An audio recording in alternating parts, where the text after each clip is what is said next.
This channel's content is strictly for educational and informational purpose and does not endorse or promote any form of violence, harm, illegal activities, self-injuries and communal disharmony. নজরুলবাবু, আমার খুব সংক্ষিপ্ত প্রশ্ন। গতকালও আমরা এই অনুষ্ঠান এই বিষয় নিয়ে যখন আরো বিস্তারিত আঙ্গিকে করছিলাম মুখ্যমন্ত্রী মমতা বন্দ্যোপাধ্যায়ের বক্তব্যের পর আপনি ছিলেন। আজকে খুব স্পেসিফিক এবং সংক্ষিপ্ত প্রশ্ন আপনার কাছে আসবে। যে দাগের কথা বলা হচ্ছে, পুলিশের একাংশের গায়ে দাগ লেগেছে বলে বলা হচ্ছে, সেই দাগ অতি দ্রুত ঘোচানো সম্ভব? আমি আপনাকে একটা পাল্টা প্রশ্ন করছি। আপনি যদি সিগারেট খান আর আপনার ছেলে মেয়েকে বলেন যে সিগারেট খাওয়া খারাপ, তাহলে ছেলে মেয়েদের কাছে বার্তা কি যাবে যে সিগারেট খাওয়া খারাপ? যদি খারাপ হয় তাহলে আপনি সে কাজটা করছেন কেন? তো আপনি ডিজি পদে, সিপি পদে, এসপি পদে, ওসি পদে অসৎ লোকদের বসিয়ে রাখবেন, যেটা রাজ্যের লোক জানে, আর তারপর আপনি বলবেন যে পুলিশের লোকেরা অসৎ। এটা তো লোকে হাসবে। আমি বলছি, আমি 3 দশকের বেশি ওয়েস্ট বেঙ্গল পুলিশ এবং কলকাতা পুলিশে কাজ করেছি। কলকাতা পুলিশেও 7 বছর একটানা ছিলাম। এখানকার নিচু তলার অফিসারদের মধ্যে কেউ যে অসৎ অফিসার নেই তা আমি বলছি না, কিন্তু অধিকাংশ লোকই সৎ এবং তারা কাজ করতে পারেন, তাদেরকে যদি ঠিকভাবে পরিচালনা করা যায়।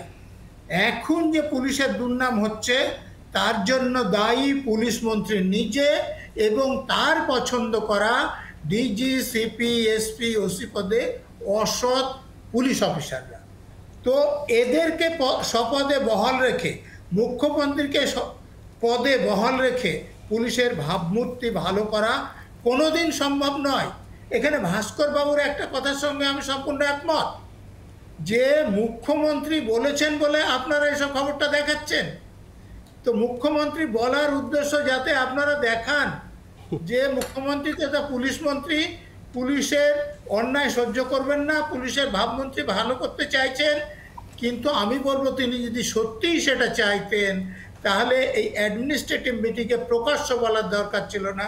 তিনি ডিজিকে, সিপিকে ডেকে যদি বলে দিতেন যে কোনো অসৎ কাজ পুলিশ করবে না, যে পার্টিরই হোক তাদের বিরুদ্ধে ব্যবস্থা নিতে হবে, তাহলে ব্যবস্থা হতো।